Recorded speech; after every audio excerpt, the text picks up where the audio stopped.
Congress party నుంచి ఒకరే అభ్యర్థి ఉన్నారు. అవును. రెండు పార్టీల నుంచి ఒకే అభ్యర్థి ఉన్నారు. అవును. అంటే మీరు ఓడిపోతామనే భయం ఉన్నదా? ఓడిపోయే భయమే లేదు మాకు.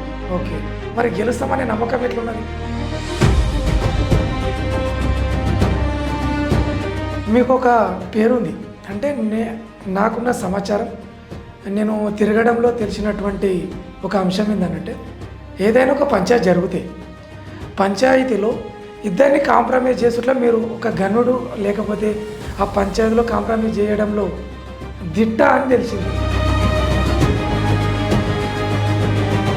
ఇది ఎంతవరకు నిజమని? అవును, అది నిజమైన మాటనే. అయితే నా దగ్గర సమస్యతో వచ్చిన వారికి నేను ఇద్దరిని కాంప్రమైజ్ చేసే ప్రయత్నం చేస్తా. వాళ్ళు ఇనని పక్షంలో అవసరం అనుకుంటే దీని ప్రకారం నేను ఏం చేసినంటే, మేనిఫెస్టోలో చూస్తే ఇందులో ఒక విషయం ఏంటంటే, మీరు ఆదర్శ రైతుగా ఎప్పుడు పనిచేశారు.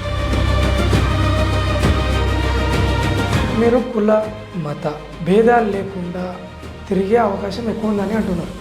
జనాల లోపల విన్న మాట నేను, అది ఎంతవరకు నిజమంటారు? నాకు ఇక్కడే వచ్చినా కూడా నేను అవన్నీ పట్టించుకుంటుంది కాదు.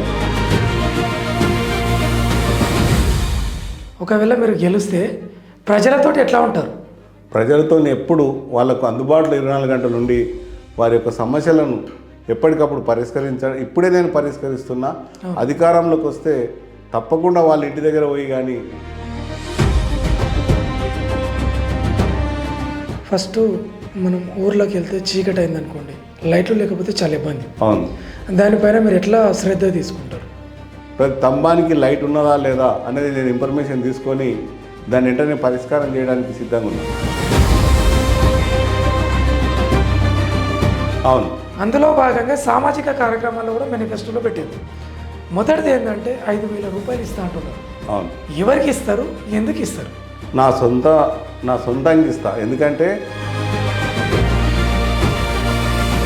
వాళ్ళిద్దరు కలిసి నీకు సపోర్ట్ చేసారు, మీరు గెలిచారు. కానీ ప్రభుత్వ పరంగా వాళ్ళు సపోర్ట్ చేయకపోతే మీ పరిస్థితి ఏంది?